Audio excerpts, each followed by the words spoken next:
4회 모의고사 1번 문제부터 이제 진행하겠습니다.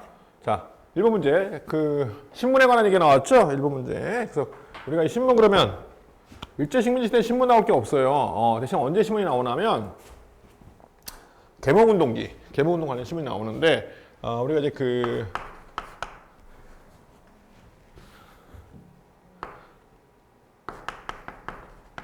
신문 그러면 이제 최초의 신문이 뭐예요? 우리 최초 신문으로서 이제 한성순보, 나중에 이제 한성주보로 개편이 되긴 하는데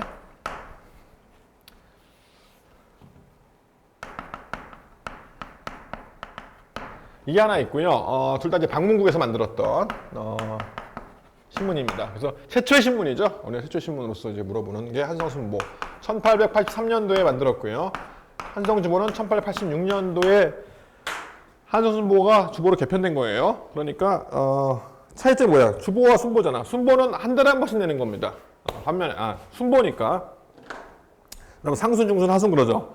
한 달에 3번이요. 여러 단위로 내는 거고, 주보는 이제 말 그대로 주보죠. 주 단위로 내는 거. 그래서 이것은 이제 최초의 신문인 거고요. 우리가 이제 이 신문 다음으로 우리가 체크할 것이 뭔가 하면 중요한 포인트는 이런 신문들이 아니라 개몽신문입니다. 개몽신문. 그래서 개몽신문 그러면 대부분 이제 근대적 신문이라고 볼 수 있습니다. 자, 개몽신문 계열의 효시는 최초의 어떤 근대신문이라고 얘기할 수 있는 독립신문이겠죠. 독립신문.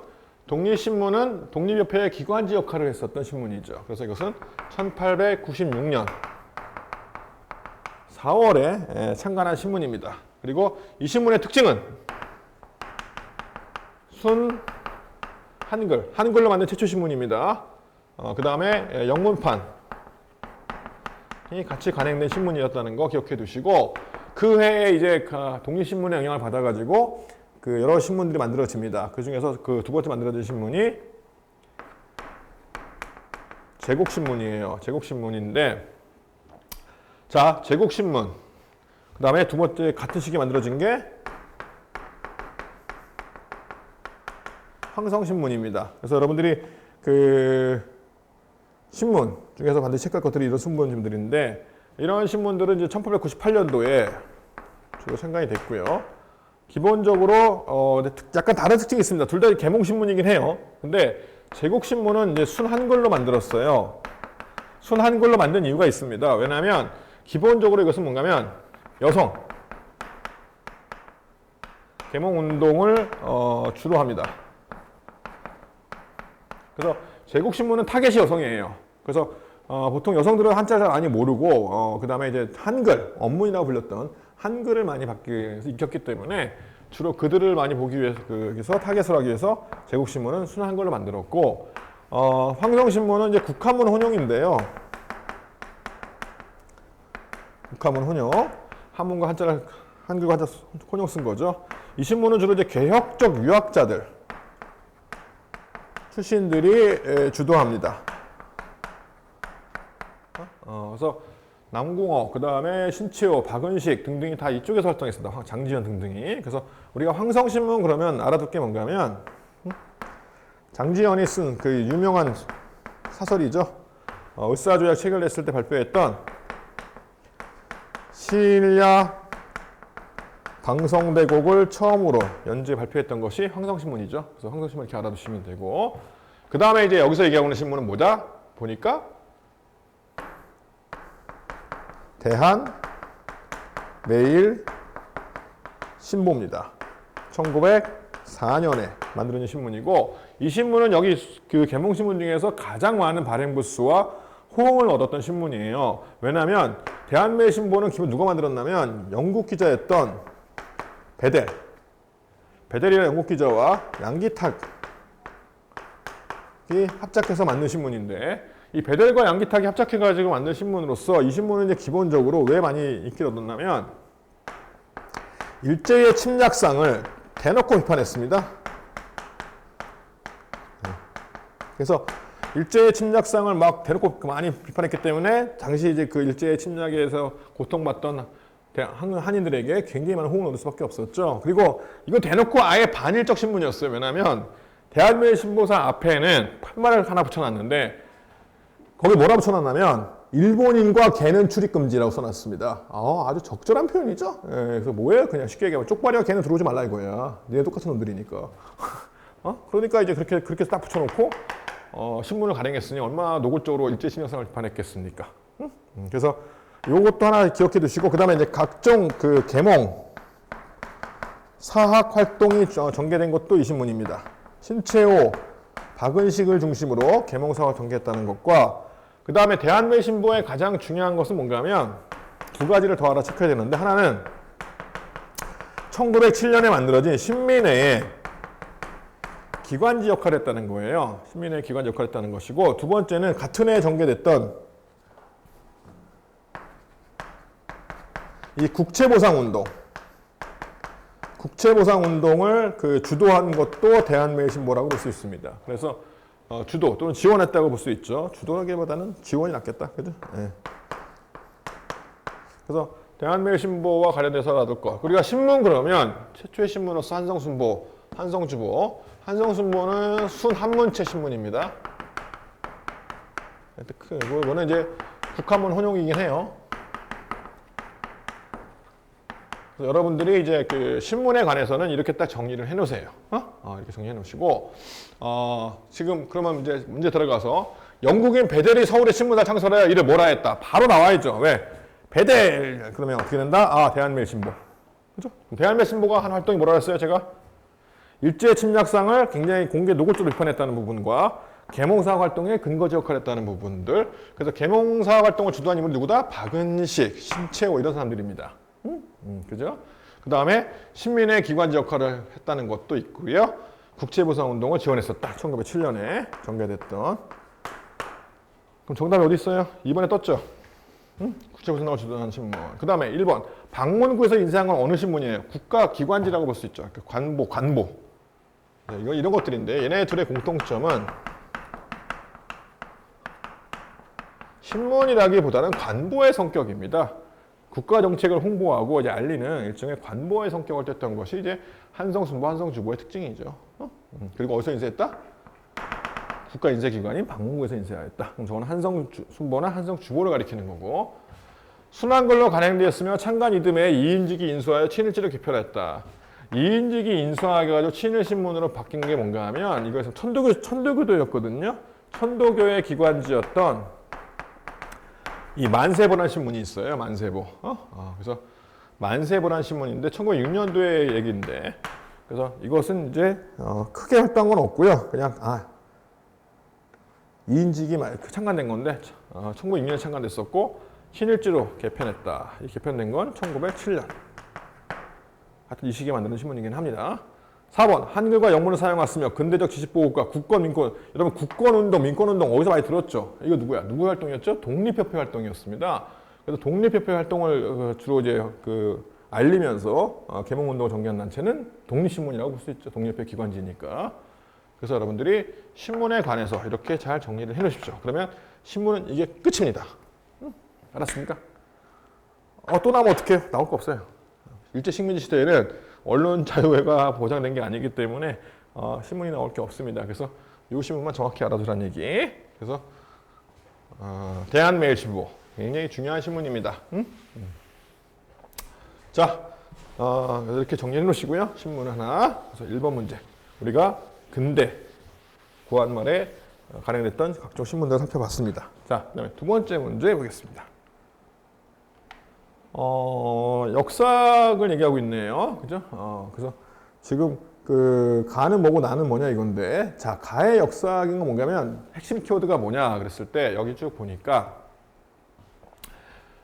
세계사적인 이론론법적 역사 법칙, 그래서 발전, 이게 핵심 키워드입니다. 가는. 우리가 배우는 지금 이 근현대사에서 있잖아요. 한국 역사를 세계사적 발전 법칙에 입각해서 설명한 역사가는 단 한 명입니다. 이거는 이제 백남훈이고요. 백남훈의 이런 역사를 뭐라고 얘기하냐면 사회 경제사학이라고 얘기합니다. 사회 경제사학. 백남훈의. 그래서 이걸 세계사적 이론론 역사적 법칙이라는 것은 결국 뭔가 하면 이건 유물사관이에요. 여러분 유물사관이 뭔지 잘 모르실 텐데 공산주의 이론을 만들었던 마르크스가 제시했던 역사 발전 법칙입니다. 백나무는 사회주의자였습니다.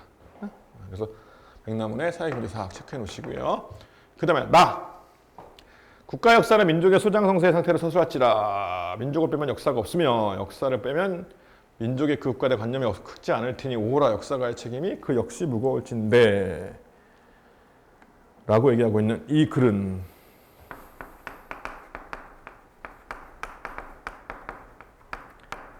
독사신론이죠. 1908년도에 발표됐던 일종의 뭐다? 계몽사학이면서 동시에 이제 민족의 입장을 강조하고 있는 민족주의 사학의 입장을 띠고 있다고 볼 수 있습니다. 그래서 민족주의 사학의 어떤 토대 역할을 했다. 저자 누구예요? 신채호죠. 대한매일신보에 발표된 글입니다. 아까 제가 대한매일신보 얘기할 때 그랬죠. 신채호, 박은식 등의 계몽사학의 활동, 근거지가 어디였다? 대한매일신보가 주도한 활동이었다. 라는 얘기를 말씀드렸습니다. 자, 그럼 이걸 가지고 이제 문제 가겠습니다. 인물 찾는 거니까 이제 백나무 찾는 거고, 이제 신채호 찾는 거겠죠.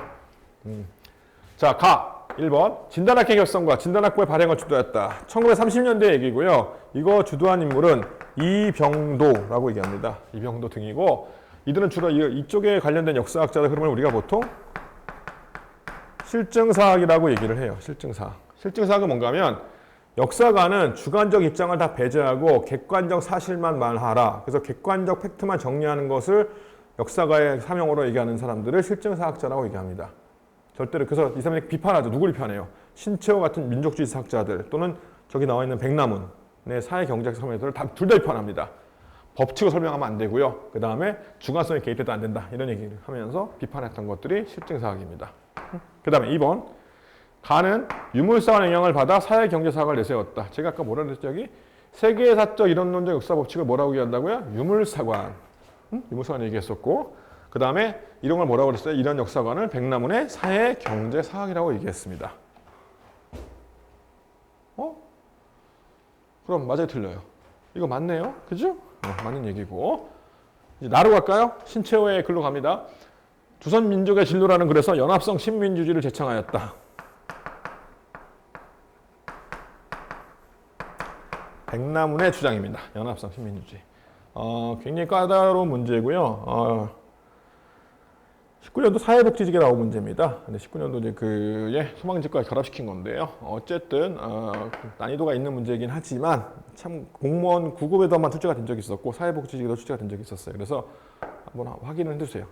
연합성 신민주주의라는 것을 백남훈이 제시했다. 자, 4번. 한국통사와 한국독립운동 지역에서 저술했다. 이건 신채호의 또 계몽사학 연구할 때 파트너였던 누구야? 박은식이죠. 박은식. 역사학을 뭘로 설명한 사람이에요?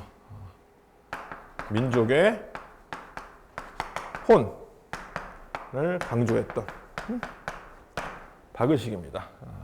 한국통사는 1915년도에 발행된 책이고요. 한국독립운동 지역사는 1920년에 발행된 책입니다. 자, 한국통사 서문이 유명하죠. 박은식의 주장을 보여주는 거는 한국통사 서문에 뭐가 나오냐면 거기서 박은식이 강조하고 있는 게 뭐예요? 그죠? 민족의 혼, 백을 구분해가지고 혼을 강조하고 있는 것이 한국통사입니다. 그래서 한국의 비통한 역사라는 뜻으로서 한국통사에 관한 얘기는 책은 박은식의 저서다라는 거 정리해 놓으세요. 자, 그래서 일단 인물, 역사 인물 뒤에 또 다시 다룰 겁니다. 일단 여기서는 뭐다? 이렇게 정리해 놓으세요. 백남훈의 인물사관, 그 다음에 신채호의 민족주의 역사학의 토대를 제공했던 글 해가지고 두 개를 같이 체크를 하겠습니다. 자, 여기까지고 이제 다음 문제 넘어갈게요. 자, 3번 가겠습니다. 자, 3번 일제강점기 식민통치 방식을 물어보고 있습니다. 왜? 그 법령이 시행된 시기인데요. 그 중에 조선 총독부 관보로 돼 있잖아요. 그러니까 총독부니까 당연히 뭐예요? 일제강점기구나. 일제식민통치 시기구나. 라는 걸 알 수 있죠. 그리고 이 통치기는 언제냐? 1910년대, 20년대, 30년대. 그중에 어디? 1910년대. 무단 통치 시기죠. 무단 통치가 보여주는 자료는 뭐 있어요? 네, 태형입니다. 태형. 무단 통치 핵심 특징입니다. 일제가 강정했던 무단 통치 핵심 특징은 태형령. 그리고 태형을 주도하는 게 누구야? 여긴 저 안 나오고 있는데 여러분 저 태형을 주도하는 인물이 누군가 하면 헌병경찰이에요. 그래서 헌병경찰제가 시행된 시기입니다. 1910년대를 물어보는 문제죠. 무단 통치기. 그래서 그냥 이렇게 한마디로 말하면 그냥 조선인들의 기본권을 박탈했던 시기라고 보시면 됩니다. 1910년대 무단 통치의 특징. 그래서 1910년대의 시기에 벌어진 건 사실 찾으라는 얘기잖아요. 지금 3번 문제는. 그래서 3번 문제 찾으라는 얘기니까 여기서 볼까요? 자, 의병장 최응원이 활동하였다. 최응원이 누구야? 그죠? 최응원이 누군가 하면 1907년에 있었던 그 정미의병 때 활동했던 의병장이에요. 활동인데 이 사람은 이제 1910년 한일합방 이후에도 계속 국내에서 의병 활동을 전개했었습니다. 물론 강력하나 영향력 활동은 아니었지만 어쨌든 간에 활동을 했었고요. 그러다가 1915년도에 이제 결국 죽어요. 그래서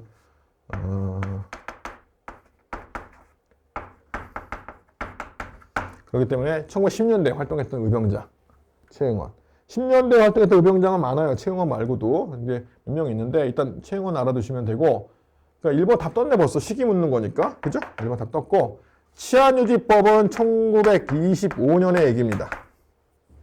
1925년도. 일제가 제정한 법인데요. 저것은 기본적으로 사회주의와 그 다음에 무정부주의자들을 탄압하기 위해서 제정한 법입니다.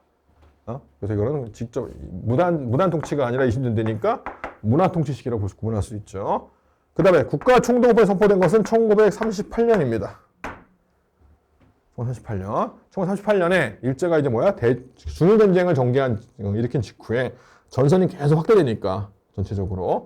그래서 이제 국가총동원법을 제정해가지고 각종 인적, 물적 자원들을 수탈하기 시작한 시점이죠. 38년도고, 그러면 이제 이거는 민족마살 정책, 병창 기자 정책 이때겠죠. 삼미 증식 계획은 언제 시작됐어요? 1920년부터 진행됐죠. 30년대까지. 30년, 30년까지 진행되다가 잠깐 멈췄다 또 다시 2차 진행되고 막 그래요. 그러니까 이거는 이제 문화 통치 시기부터 민족마살 정책까지 30년대까지 쭉 이어진 정책이다라고 알아두시면 되겠죠. 그래서 시기로 딱 시작하면 구분해서 알아두시면 됩니다. 그래서 역시 19년도 소방직 문제이기도 하죠. 그래서 태형령을 통해서 바로 무단 통치 알아두시면 되고, 핵심은 이렇게 알아두시면 됩니다. 그래서 우리가 무단 통치 그러면 기본권 박탈을 통한 이제 그 무단 통치, 헌병경찰제와 태형령 이걸 핵심 키워드로 보시면 되고, 그다가 1920년대에 가면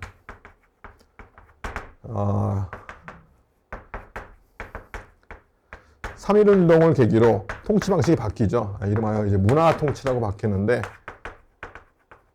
여러분 문화 통치의 핵심 특징은 뭐냐? 그냥 이렇게 알아두시면 돼요. 기만과 분열입니다. 기만과 분열이란 그 특징을 알아두시면 되고, 이걸 보여주는 대표적인 게 뭔가 하면 이제 친일파 양성책이죠. 친일파 양성책. 적극적으로 친일파들을 자체 친일파 양성해, 조선인 중에 친일파 양성해가지고 식민 통치에 스스로 협조하도록 만드는 겁니다. 이것이 1920년대 일제가 진행했던 대표적인 문화 통치다. 특징이다. 기만과 분열은 무슨 말인지 아시죠? 그러니까 친일파 양성해가지고 조선인들을 분열시키자는 거예요.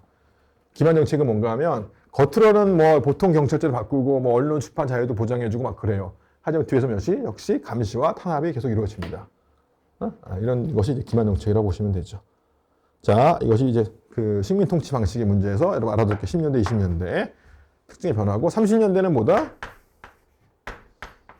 30년대 이후부터는 그냥 뭐 이런 것도 안 봐 이제 그냥 다 민족마살 정책입니다. 창씨 개명 뭐 등등 해가지고 내선 일체, 한국시민화 정책 등 해서 기본적으로 조선의 민족성을 다 없애버리고 일본의 신화된 백성이라는 뜻이죠. 이렇게 신민을 만들어서 일본이 주도하는 그 각종 대륙 침략 또는 이후에 이제 태평양 전쟁까지 포함해서 40년대에 전쟁에 조선인들을 이제 징발해서 동원하기 시작합니다. 이 시기가 이제 민족마살 정책기라고 알아두시면 되겠죠. 그래서 3번 문제 식민 통치 방식에서 간단히 살펴봤습니다. 그래서 일제가 추진했던 식민통치의 기본 특징들 살펴보시고 관련 법 사건들도 언제 있었는지를 좀 체크를 할 필요가 있죠. 자, 그래서 식민통치, 무단통치의 특징 한번 훑어봤고요. 그죠? 자, 그래서 태형령을 통해서 바로 이거를 확인이 가능합니다. 자, 다음 문제 보겠습니다. 4번 문제, 조약이네요. 무슨 조약이죠?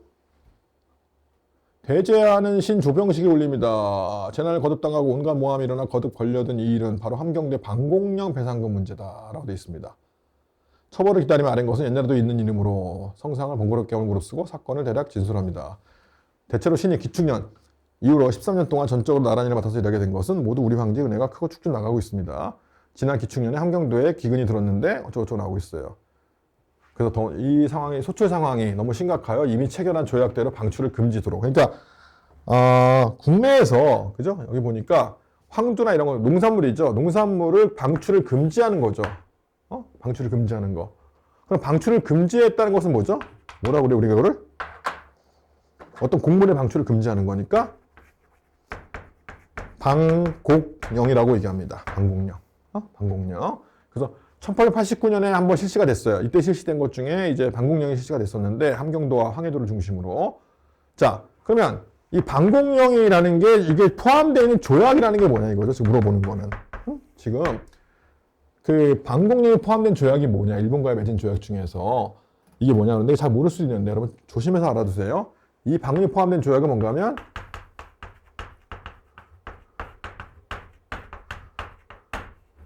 저 1883년에 일본과 체결한 조일통상장정이라는 조약에 포함된 겁니다.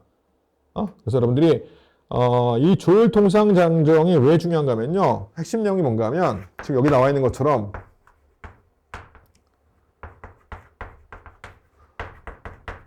방곡령 조항이 이제 포함이 됐다는 건데 그러면 이 조일통상전에 일본과의 조약 내용에는 뭐가 포함이 있었다는 얘기예요? 조일수호 조규, 즉 강화도 조약에 의거하면 무제한 미공 방공 그 곡물 유출이 가능했다는 얘기입니다. 근데 그거에 대해서 이제 무제한을 그래서 제한을 걸 수 있다는 거죠. 조선의 국내 상황이 어려워지면 곡물 수출을 금지시킬 수 있다는 조항이 들어간 거죠. 이게 들어가 있다는 것도 알아두시면 되고 또 하나 알아둘 거 뭔가 하면 여기 조약에서 일본에게도 이제 이때 처음으로 최국 대우를 부여를 해요. 최국 대우 부여한 거. 그래서 이제 그 조일통상행정에 뭐가 들어갔다? 처음으로 최국 대우가 들어갔다라는 것과 요 1년 전에 미국과 맺은 조약에 관세 조항이 들어갔었잖아요. 근데 일본에게는 사실상 그 전에 맺은 조약에는 무관세였거든요. 근데 이때 이제 일본에게도 뭐다? 관세 징수 조항이 들어갑니다. 일본이 하고 싶어서 한 게 아니라 미국과 이미 1년 전에 그런 조약이 포함되어 있으니까 일본도 이제 조선이 요구하는 거죠. 니는 왜 안 해? 그래가지고 이렇게 관세 징수 조항이 포함이 됩니다. 그래서 요것이 이제 조일통상장정의 핵심 내용입니다. 알았죠? 그래서 요거는 꼭 기억해 두십시오. 그러면 이 관련된 내용 어디 있어요? 1, 2, 3, 4 중에 보니까. 여기 하나, 둘, 셋, 네 개 중에 보니까 3번에 뭐라고 나와 있죠? 일본과 수출입하는 물품에 일정 세율을 부과한다. 뭐가 들어간 거예요? 관세 징수 조항이 들어가 있죠. 그죠? 그래서 조일통상장의 기본 핵심적인 내용 세 가지 중에 관세 징수에 해당되는 내용 3번입니다. 자, 해안 측량권과 취해법권. 이거 둘 다 어디 있는 거예요? 일본과 맺은 최초의 조약. 우리가 조일수호 조규라고 얘기하는, 그죠? 또는 이제 강화도 조약이라고 얘기하는 그 조일수호 조규에 포함된 내용입니다. 그죠? 그 다음에 일본 화폐 사용. 개항장내에서 일본 화폐 사용하는 내용은 이 위에는 조규 있죠? 그 조규 부록의 내용입니다. 그럼 부록과 조규는 뭔 차이냐?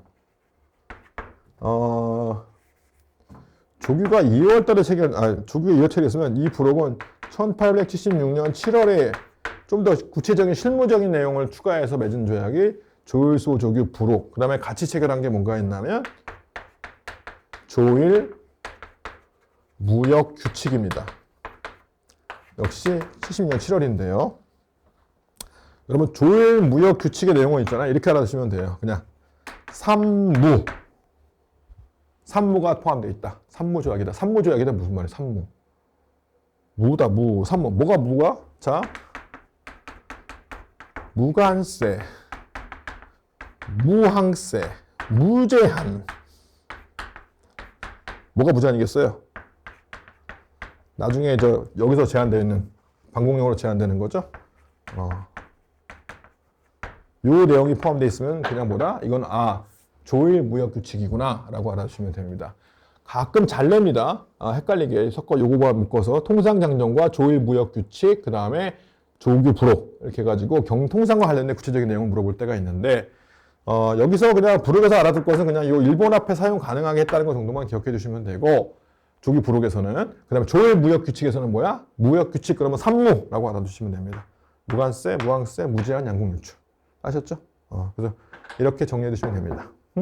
그래서 지금 여기서 얘기하고 있는 조일 통상 장정과 함께 일본과 맺은 조약은 이걸만 정확히 정리해 주시면 돼요. 조규, 조규 부록, 조일 무역 규칙, 조일 통상 장정. 아셨죠? 이렇게 정리를 해 놓으세요. 그래서 지금 방공령인데 그냥 방공령 조항에 포함된 조항이 통상 장정이다 이거 물어보는 문제고, 여기 89년에 있던 이 사건은 뭐라고? 이거는 우리가 통상 장정에 근거해서 일으켰던 방공령 사건이라고 얘기합니다. 함경도에서 벌어졌던. 그래서 방공령 사건까지 같이 정리를 해 놓으세요. 자, 그러면 5번. 5번은 뭐 다음 문제 보겠습니다. 5번. 5번은 쉽죠. 아까 앞에서도 3회에서도 문제 풀 때 잠깐 했었던 설명인데, 지리적 위치는 벨기에가 같고 터키의 조공하는 불가리아가 같다 뭐 등등 하면서 불가리아의 중립은 어쩌고 벨기에의 중립 나오고 있어요. 그죠? 그래서 오직 중립만이 우리를 지키는 방책이다 라고 얘기하고 있습니다. 소위 뭐야 이게? 중립화론이죠. 1886년에 6.1준이 제시했던 중립화론입니다. 우리는 중립화론이 배경이 아까 설명했죠? 이게 나오게 된 이유는 뭐 때문에 그렇다고 그랬어요? 그죠? 영국의 거문도 무단 점령 사건. 그래서 영국이 주도했던 거문도 사건 때문에 중립화론이 제기가 됐다라는 설명 드렸습니다. 답은 바로 뜨죠? 영국이 거문도 점령한 이유는 뭐 때문에 그렇다? 러시아 남하를 견제하기 위해서 그랬다. 그죠? 그래서 1번 정답 떴죠. 배경. 1885년에 벌어진 사건이고요. 일본은 조일통상장정을 체결하여 관세 협정 관세를 바꾸었다. 협정 관세. 얘기했던 뭐야? 조일통상장정 83년. 상민 수립의 장정은 이모곤란 직후라고 그랬으니까 82년. 청일 양국군대가 조선에서 철수하는 것을 내용으로 한 텐진조약이 체결됐다. 1885년도입니다. 갑신정변 이후에 청나라 일본 양국 사이에서 체결된 거라고 아까 갑신정변 정리하면서 말씀드렸습니다. 그죠? 그래서 요거 같이 이렇게 정리해서 알아두십시오.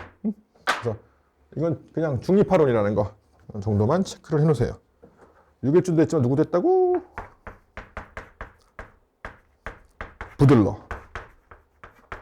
당시 독일 공사, 독일 외교관이었던 부들러가 제시했던 겁니다. 그래서 여러분이 중립화론이 등장한 배경, 거문도 사건을 물어보고 있는 문제, 역시 소방지 문제죠. 16년도 문제고, 소방지도 나왔었고 뭐 국가지도 나왔었고 자주 나왔던 문제입니다. 그러니까 잘 기억해 두십시오. 자, 그래서 5번 문제까지 일단 살펴봤습니다. 자, 그 다음 문제 살펴보겠습니다.